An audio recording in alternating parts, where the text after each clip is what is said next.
This is a message for Dan6. Um, what are the halachic views on plastic surgery? Halachic is Jewish laws. I've heard conflicting opinions.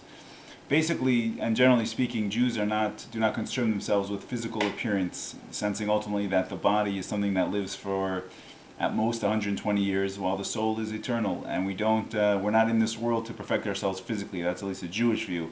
This is something we used to get a lot of. We used to get poked fun of, like a nerd in high school, by the Romans and the Greeks who were very into bodybuilding and like perfecting the physical physique as much as possible. The Jews would sit and learn Talmud and Torah and the words of the prophets and the words of the sages in general.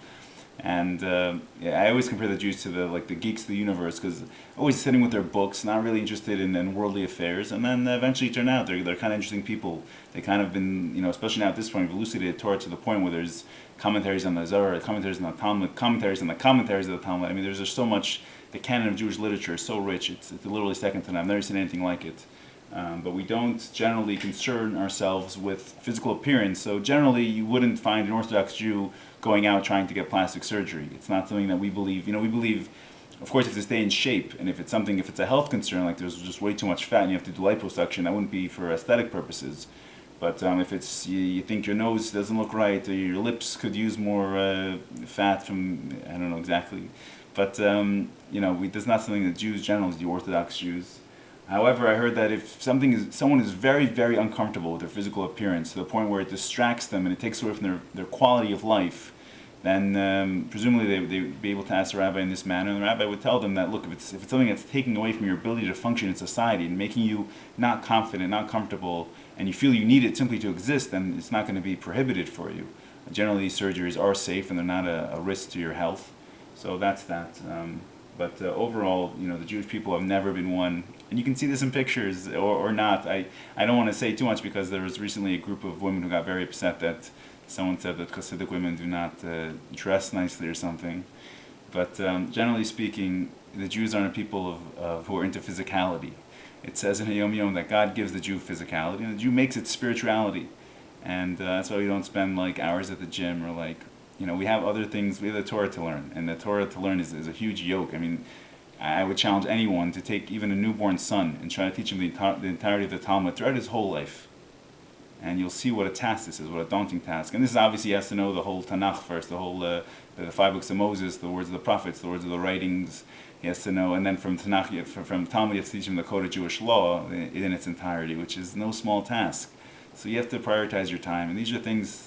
Physical pursuits of looking better is never been something that Jews have taken with any degree of seriousness, because the body comes and goes. It's the soul that's here to ultimately affect and guide, hopefully, all your actions.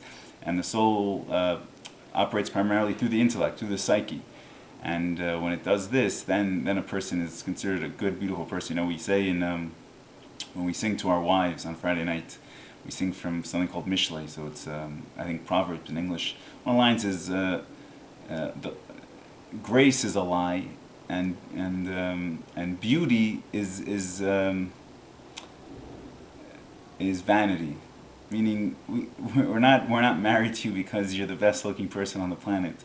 Rather, we marry you because you light Shabbos candles, you keep a kosher house, you go to the mikveh, you're a God-fearing individual. That's the foundation of a Jewish marriage, and that's the foundation of a Jewish man's attraction to a Jewish woman, is a degree of fear of God and respect of God's Torah, and her character traits and her personality, and the amount she's willing to challenge herself and to become a better person at the course of her life.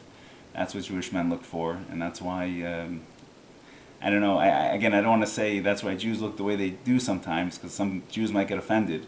But I think it's actually a very mature and a very dignified thing to be able to look at, especially in American society in 2009 by their calendar, and say, with all the money that you're paying good-looking people, we literally could care less, and it really doesn't affect us at all, because this is such a trivial, mundane pursuit to try to perfect the way you look, that we're just not interested, and make fun of us that you look like a kike, you look like a dirty Jew, whatever you want to say. Yeah, we're not the most aesthetically pleasing people. Again, it's the saying in the Talmud, if the Torah told us to be the best wood choppers, we would be the best wood choppers. And trust me, if the Torah somehow said you're to be an attractive people to me, as opposed to a God-fearing people to me, we would be the best looking people. We just find a way to do it. I don't know how, but we're very smart people. Thank God. So that's that. Hope this helps, and may God bless you.